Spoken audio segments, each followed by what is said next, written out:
So Vincent made me stand there in our apartment hallway while he literally sniffed my work scrubs like some kind of deranged bloodhound because I took an extra 10 minutes at the Acme. 10 minutes.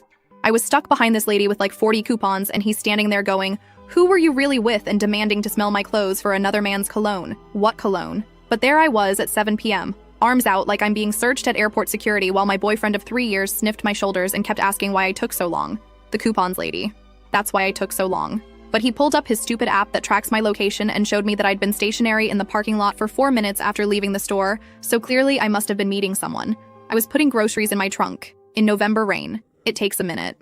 But no, I had to pull up my bank statement on my phone right there to prove I'd only been to Acme, show him the receipt with the timestamp, and explain why I'd paused in the parking lot. And you know what? I did it. I explained everything like it was completely normal for a grown woman to have to prove she went grocery shopping. This is my life now. This is what I've been doing for 2 years. It started so slowly I didn't even notice I was drowning. Vincent's ex Ashley cheated on him 3 years ago. And I mean, she really did him dirty. Like screwing his former roommate kind of dirty. When we started dating in late 2021, he was still pretty messed up about it. He'd make these comments about how he never saw it coming, how she'd lied so easily, how he wished he'd paid more attention to the signs. I felt bad for him. He seemed so hurt and vulnerable, and I wanted to show him that not all women are like that. I wanted to be the one who proved that you could trust again. So when he asked if he could have my Instagram password a few months in, because it would make him feel more secure, I gave it to him. When he suggested I share my location with him so he wouldn't worry when I was driving home late from work, I did it. When he got anxious about me having guy friends and said it would mean a lot if I created some distance there, I did that too. Every single time he asked for something to help him feel safe, I said yes because I loved him and I wanted him to heal. But here's the thing about giving someone an inch. They will take the entire I-95 corridor. I work near Center City and my schedule is the same every week. Monday through Thursday, 7:30 a.m. to 5 p.m., with an hour lunch break at noon. Vincent knows this. He's known this for 3 years. But 6 months ago, he started calling me during my lunch break, demanding I video call him so he could see where I was. Not just a quick check-in call, a full video call where he wanted to see the restaurant or the break room or wherever I was eating. He said it was just to say hi, just because he missed me. But his eyes would scan the background looking for, I don't even know what. Male coworkers? Random men? Evidence that I was lying about eating a sandwich in my car? The first time he asked, I thought it was kind of weird but also maybe sweet. Like he missed me? But then it became every single day. If I didn't answer within 2 rings, he'd start texting. Where are you? Why aren't you picking up? What are you doing that you can't answer? And I'd be literally chewing and I'd have to drop everything to video call him and show him I was just eating lunch. My coworker Nora started noticing. She'd see me frantically answering these video calls and she finally asked me straight up if everything was okay at home. I made excuses. He's just protective. He just loves me. He just has trauma from his ex. She gave me this look like she wanted to say more but didn't. Then there's the phone thing. Every single night before bed, Vincent goes through my phone, and I mean through it. Text messages, Instagram DMs, Snapchat, WhatsApp, even my work email. He scrolls through everything from the entire day. If I got a text from a guy, doesn't matter if it's my boss Ricky asking or my cousin Hector sending a meme, Vincent needs a full explanation. Who is this? Why are they texting you? What do they want? Show me previous messages with them. I tried to push back on this exactly one time about 8 months ago. I told him I felt like he didn't trust me and that going through my phone every night was making me feel anxious. He completely broke down, started crying, said he knew he was being crazy but he couldn't help it, that Ashley had destroyed his ability to trust, that if I really loved him, I'd understand he needed this right now. He promised he was working on it. He swore he'd get better. And like an idiot, I believed him and apologized for bringing it up. It's gotten worse since then, not better. He times my commute now. My drive from the work to our apartment should take 23 minutes according to Google Maps. If I take longer than 30 minutes, I get interrogated. Traffic? Show me proof. Stopped for gas? Show me the receipt. Had to run into CVS? What did you buy and why didn't you tell me you were stopping? It's like being on house arrest except I never committed a crime. I've cut off every male friend I had. My buddy from high school, Gregory, who I used to grab lunch with sometimes, gone. The guy friends from my yoga class at the gym, stopped going to that class entirely. My neighbor in our apartment building who I'd sometimes chat with by the mailboxes, I literally cross the street now if I see him coming. Vincent said maintaining friendships with guys while in a relationship was disrespectful, and that if I really cared about his feelings, I'd prioritize our relationship over random friendships. And here's the most pathetic part. I did. I actually did all of it. My little sister Julia is a junior at Temple, and she started asking questions. Last month we met up at Chick-fil-A near campus, and I had to video call Vincent in the middle of lunch to prove I was actually with her and not secretly meeting a guy. Julia watched this happen with her mouth literally hanging open. After I hung up, she goes, "What the actual hell was that?" And I tried to laugh it off. She wasn't laughing. She told me this wasn't normal. that this was controlling and weird, and I needed to wake up. I got defensive. Told her she didn't understand because she's never been in a serious relationship. She left looking genuinely scared for me. My mom has noticed too. During Sunday dinner at my parents' house a few weeks ago, Vincent called me 3 times during the meal. 3 times. We were there for like 2 hours, and he needed to know what time we ate, what we were eating, who else was there, what we were talking about. My dad finally said something. Told Vincent maybe he should focus on his own evening and let me enjoy time with my family. Vincent got super quiet and tense. Later in the car, he told me my dad was disrespectful, and maybe we should skip the next few Sunday dinners. We haven't been back since. The grocery store thing yesterday, though, that broke something in me. Standing there with my arms out while my boyfriend sniffed my clothes because I took too long buying chicken and pasta. I caught a glimpse of us in the hallway mirror, and I didn't even recognize myself. When did I become this person? When did I accept this as normal? After he finished his sniff inspection and determined I was telling the truth, he just went into the living room and turned on the TV like nothing weird had just happened. Asked what I was making for dinner, and I stood there in that hallway with my grocery bag still on the floor, and something clicked. This isn't love. This isn't protection or care or even paranoia from past trauma. This is control. This is prison. I have a GPS tracker on me 24/7. My phone gets searched daily. I can't have male friends. I can't take an extra 5 minutes anywhere without an interrogation. And I just let my boyfriend smell me for evidence of cheating. What the hell have I been doing for 2 years? I made dinner. We ate. He told me the pasta was a little overcooked. Then he took my phone for his nightly scroll through while we watched TV. I sat there watching him read through every single message, and I realized I felt nothing. No love, no affection, just this hollow, tired feeling. This morning I went to work like normal, but the whole time I was thinking about that hallway moment, about my sister's face, about my dad's comment, about Nora's concerned looks. During my lunch break, Vincent called for the daily video check-in.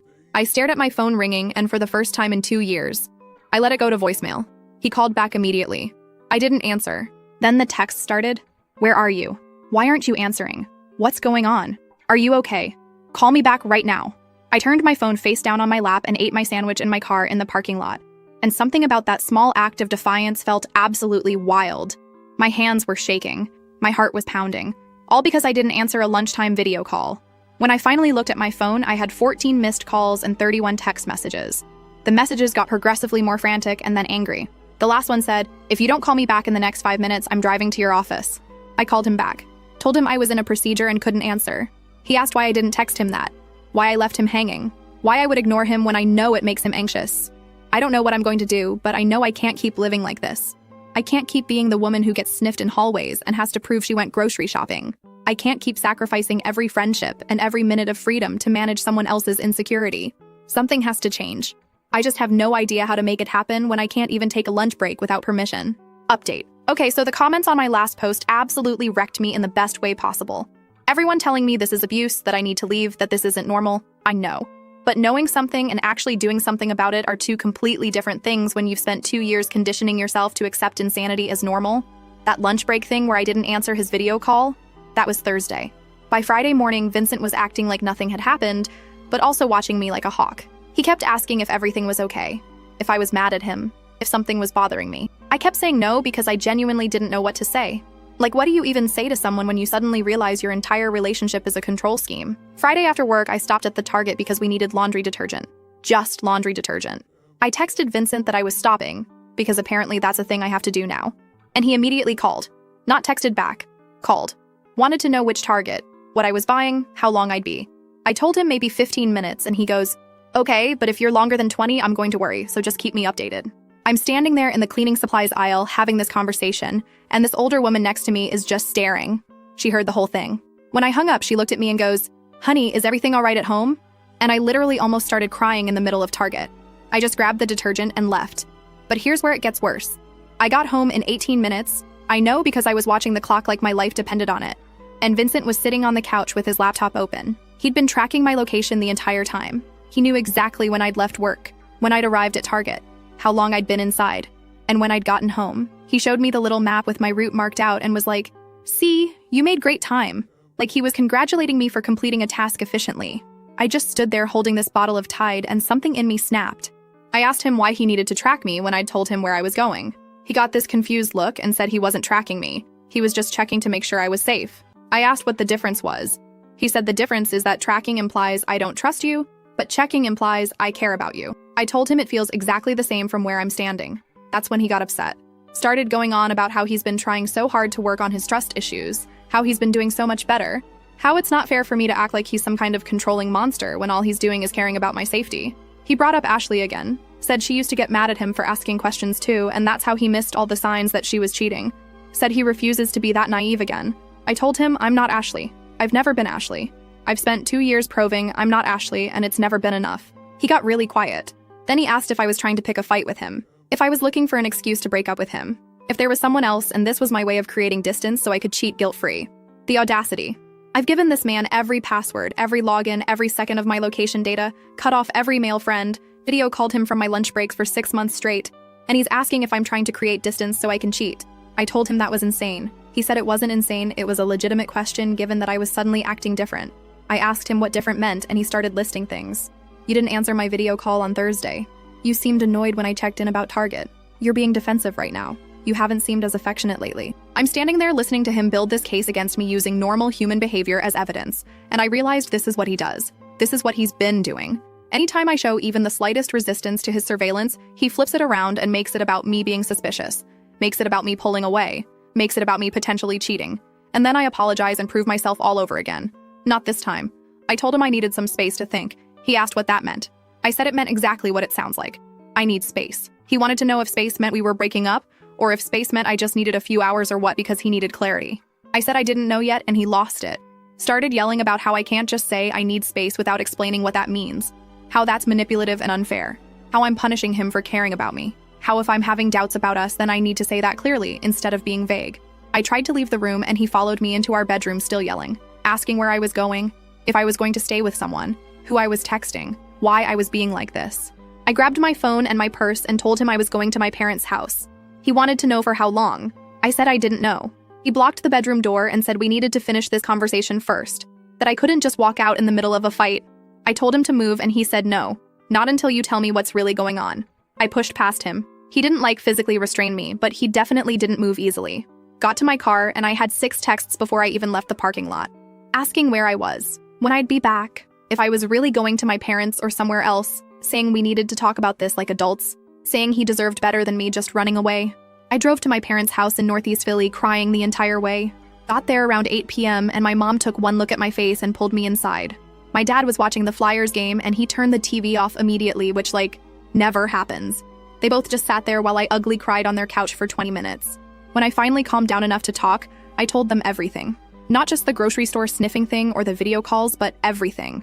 The phone checks every night. The location tracking, the timed commutes, cutting off my friends, the interrogations about male cashiers and coworkers, all of it.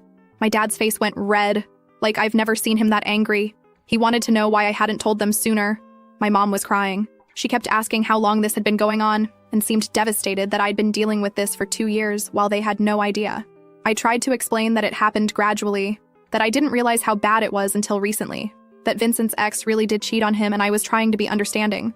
My dad cut me off and said he doesn't give a damn about Vincent's ex. That's no excuse for treating me like a prisoner. My mom said trauma doesn't give someone the right to traumatize you. Then my phone started buzzing. Vincent was calling. I let it go to voicemail. He called back. I declined it. Then the texts started coming in rapid fire. Your dad's car is in the driveway, so I know you're there. Why aren't you answering? We need to talk about this. You can't just ignore me. This is childish. I'm worried about you. Please just answer the phone. My dad looked at my phone screen and goes, "He's tracking you right now?" And I nodded. He told me to turn off my location sharing immediately. I hesitated because the thought of Vincent not being able to see where I am made me anxious, and that's when I realized how messed up my thinking had become. I'm sitting in my parents' house scared to turn off location tracking because my boyfriend might get upset. My mom helped me go through my phone. We turned off location services for Find My Friends. We changed my Instagram password. My dad wanted me to block Vincent's number entirely. I stayed at my parents' house that night in my old bedroom. Vincent texted me 45 times. I counted. They ranged from apologetic to angry to confused to accusatory. Some highlights. I'm sorry if I upset you, but you're blowing this out of proportion. Your parents are poisoning you against me. If you need space, fine, but you need to communicate that properly. I can't believe you're doing this to me after everything we've been through. Are you with someone right now? Is that why you won't answer? Saturday morning, my mom made pancakes and we sat at their kitchen table while she and my dad told me I needed to end this relationship. That this wasn't love, this was abuse. That they'd been worried for months but didn't want to overstep. That they'd noticed me becoming more withdrawn and anxious but thought maybe I was just stressed from work. My sister Julia showed up around 10 a.m. Apparently, my mom had called her and filled her in. Julia was furious, kept saying she knew something was wrong, that she'd been telling me for months this wasn't normal. She wanted to know if Vincent had ever been physical with me, and I said no. But then I remembered him blocking the bedroom door and realized maybe that counted as physical intimidation even if he didn't hit me. But here's the thing. Knowing you need to leave someone and actually doing it are hard when you still have all your stuff in an apartment with them. When you share a lease. When part of you still feels guilty because he really was hurt by his ex, and maybe you're abandoning him when he needs support. Vincent showed up at my parents' house Saturday afternoon. I was in the living room with Julia when the doorbell rang.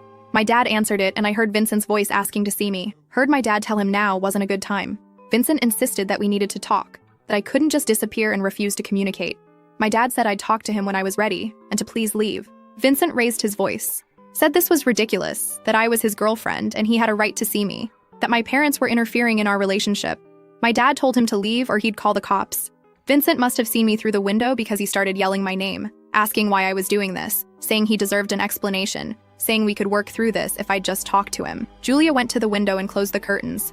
My mom sat next to me on the couch and held my hand. We sat there listening to Vincent yell from the front lawn for almost 10 minutes before he finally left. My dad watched through the window to make sure he actually got in his car and drove away. My dad asked if I wanted to file a restraining order. I said no, that seemed extreme. He looked at me like I was crazy and said, "May, the man just showed up uninvited, refused to leave, and screamed at you from our front lawn.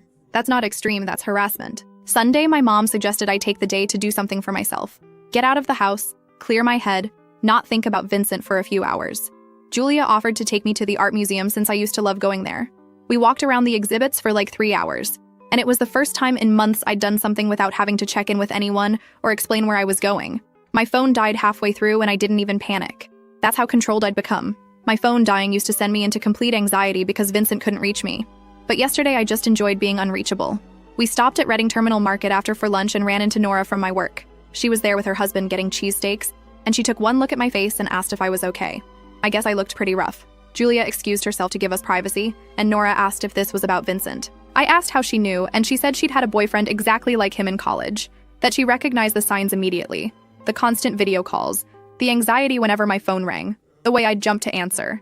She said she'd wanted to say something but didn't want to overstep, and now she felt guilty for not speaking up sooner. I told her it wasn't her fault, that I probably wouldn't have listened anyway. She gave me her number and told me if I needed anything, a place to stay, someone to talk to, help moving my stuff, to call her. Said her husband has a truck and they'd help me move out whenever I was ready.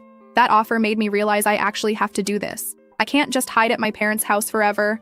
I have to go back to that apartment and get my things. I have to actually end this relationship, not just avoid it. Last update. I went to work Monday morning and Vincent was waiting in the parking lot. I pulled into my usual spot at 7:15 a.m. and there he was, leaning against his car with 2 coffees from Wawa, like this was some romantic gesture. When he saw me, he held up one of the cups and smiled like we were just a normal couple having a normal Monday morning. I sat in my car for a solid minute trying to decide what to do. Part of me wanted to just drive away, but I had clients scheduled and I wasn't going to let him ruin my job. So I got out and walked straight toward the office entrance without acknowledging him. He followed me, started talking about how he'd been up all night thinking about us, how he'd brought my favorite coffee as a peace offering, how he really wanted to talk before I went into work. I told him I had nothing to say to him right now, and he grabbed my arm. Not hard, not violently, but he grabbed me. And when I looked down at his hand on my arm and then back up at his face, something shifted in me. I yanked my arm away and told him to never touch me again. He looked genuinely shocked, like he hadn't even realized what he'd done.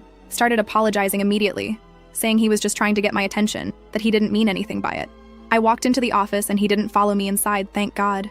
But I could see him through the window sitting in his car, just sitting there, watching the building. Nora noticed immediately when I came in, asked if that was Vincent outside, and I said yes.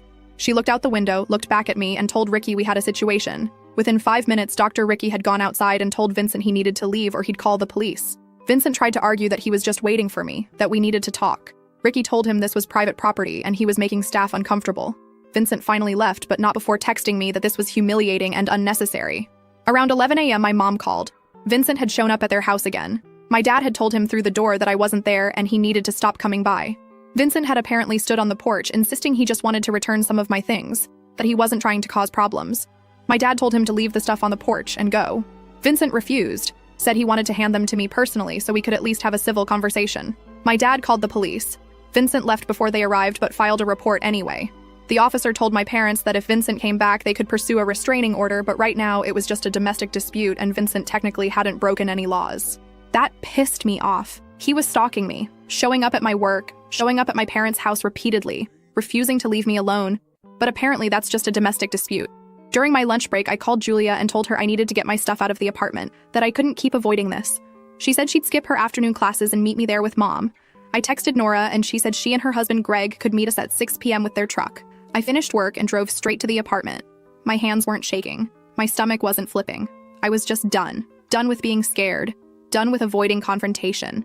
Done with letting Vincent control my life even after I'd already decided to leave. Julia and my mom were already there when I arrived around 5:30. Vincent's car wasn't in the parking lot, which I thought meant we might actually get lucky and do this without a scene. We went upstairs and I used my key to let us in. The apartment was a mess. Like Vincent had torn through it looking for something. Drawers open, closet doors hanging wide, stuff pulled out of cabinets. There were printed screenshots of text conversations taped to the walls. My text conversations with Julia, with Nora, with my parents. He'd gone through my phone during one of his nightly inspections and printed out anything that mentioned him or our relationship. My mom stood in the middle of the living room looking at these papers taped everywhere and just goes, "What in the actual hell?" And I couldn't even answer her because I was reading them. There was the conversation where Julia called him controlling. The texts where my mom asked if I was okay. Messages where Nora asked about the video calls. All of it printed out and displayed like evidence in a murder investigation. Julia started ripping them down. Told me to start packing my bedroom stuff while she and Mom handled this. I went into our bedroom and that's when I saw my laptop open on the bed. Vincent had been going through my search history. I could see the browser tab still open. Articles about emotional abuse, posts about controlling relationships, pages about how to leave safely. He knew. He'd known since probably Saturday that I was planning to leave and he'd been going through everything trying to figure out how to stop it. I started throwing clothes into garbage bags. Didn't even fold them, just grabbed armfuls and shoved them in. My mom came in with my work scrubs and started helping. We worked fast and didn't talk much. Julia was in the living room packing up my books and photos. We'd been there maybe 20 minutes when I heard the door open. Vincent came into the apartment and just stopped when he saw all three of us there with garbage bags full of my stuff. He looked at me and goes, "So this is really it then?" And I told him yes. He wanted to know if we could talk alone, without my family there. I said no. He asked why I was being like this, why I couldn't just have a mature conversation with him without an audience. I told him we were way past mature conversations, that I was taking my things and leaving and he could deal with the lease however he wanted. He started walking toward me and Julia stepped between us, told him to back up. He ignored her and kept talking to me about how I was overreacting, how everyone fights, how we just needed some space to cool down and then we could work through this. I asked him if he thought taping my private conversations to the walls was normal, if he thought tracking my every movement was normal, if he thought showing up at my work and my parents' house repeatedly was normal. He said he only did those things because I was shutting him out, because I wouldn't talk to him, because he was desperate to understand what was happening. Classic. Somehow this was all my fault for not communicating properly. My mom cut in and told Vincent he needed to let us finish packing and leave. He said this was his apartment too, and he had a right to be here. She said fine, but he needs to stay out of our way. He sat down on the couch and just watched us pack. It was the most uncomfortable thing I've ever experienced. Nora and Greg showed up with the truck around 6:15. Vincent's whole energy changed when another man entered the apartment. He stood up and wanted to know who Greg was. I told him he was helping me move. Vincent said he didn't appreciate strangers in his home going through his things. Greg very calmly said he was only here to carry boxes and had no interest in anyone's things. We started loading stuff into the truck. It took 3 trips up and down the stairs. Vincent followed us on every single trip making comments, asking if I was really going to take the coffee maker we'd bought together, pointing out which furniture was his and which was mine, saying he couldn't believe I was doing this over something so small. Small. He called 2 years of surveillance and control small. On the last trip down, I grabbed my box of bathroom stuff and Vincent blocked the doorway. Said we needed to talk before I left, that he deserved a real conversation about what went wrong, that after years together, I owed him that much. I told him I didn't owe him anything, that I'd given him 2 years of complete access to my entire life and it was never enough, that he'd taken a relationship and turned it into a surveillance operation, that I was done proving myself innocent when I'd never committed a crime. He started crying. Actually crying, saying he loved me, that he'd never meant to make me feel controlled, that everything he did was because he was scared of losing me. Said if I'd just come back inside, we could talk about boundaries, about what needs to change, about how to move forward. I asked him if he seriously thought boundaries would fix this. If he thought I could trust him to respect any boundary when he'd spent 2 years breaking down every single one I tried to set. He said that wasn't fair, that I'd agreed to all of it, that I'd given him my passwords and my location willingly. And he was right. I had agreed to it. Because he'd manipulated every single request into a test of my love and faithfulness. Because he'd made me believe that if I really loved him, I'd prove it by giving up my privacy. Because he'd convinced me that normal relationship boundaries were actually signs of having something to hide. I told him all of that. Told him that agreeing to something under manipulation isn't the same as consent. That I'd spent 2 years trying to heal his trauma while he traumatized me. that I was done sacrificing myself to manage his insecurity. Julia lost it. Told Vincent he was delusional if he thought any of his behavior was normal. That showing up at someone's workplace and their family's home repeatedly is stalking. That sniffing your girlfriend's clothes for cologne is unhinged. That timing commutes and demanding video calls during lunch breaks is controlling. Vincent told her to stay out of it, that this was between us. She said it stopped being just between us when he started harassing the whole family. Greg stepped forward and suggested Vincent move away from the door. Vincent looked at him, and for a second I thought he might actually try to fight. But then he just stepped aside and goes, "You're going to regret this." Not in a threatening way. More like a prediction. Like he genuinely believed that one day I'd wake up and realize I'd made a huge mistake leaving him. I walked out with my last box and didn't look back. We got everything loaded and I drove to my parents' house with my mom. Julia and Greg and Nora followed with the truck. We unloaded everything into my old bedroom and my parents' garage, and by 9 p.m., I was sitting on my childhood bed surrounded by garbage bags full of my life. Vincent texted me 89 times that night. I read every single one. And then I blocked his number. Blocked him on Instagram, Snapchat, WhatsApp, everything. Changed all my passwords again. Turned off any location sharing I might have missed. My dad helped me go through my phone settings to make sure there weren't any tracking apps I didn't know about. That was Monday night. Tuesday I went to work and Vincent wasn't there. Wednesday I went to work and he wasn't there either. Thursday afternoon he showed up at my parents' house while I was at work. Left a bag of my things on the porch with a note that said, "I'll always love you and I hope someday you'll realize what we had." What we had was him controlling every aspect of my existence while I convinced myself it was love. Friday my dad and I went to the courthouse and I filed for a protection from abuse order.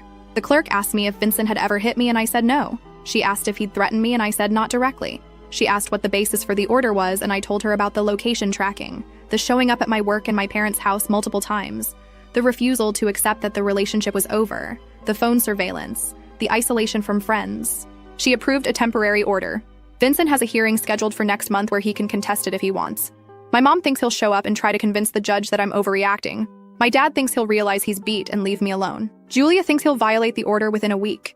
Nora thinks he'll find a way to blame me for everything and somehow make himself the victim. I don't know what he'll do. What I do know is that for the first time in 2 years, my phone isn't being searched every night. I can stop at Target without timing myself. I can eat lunch without a video call.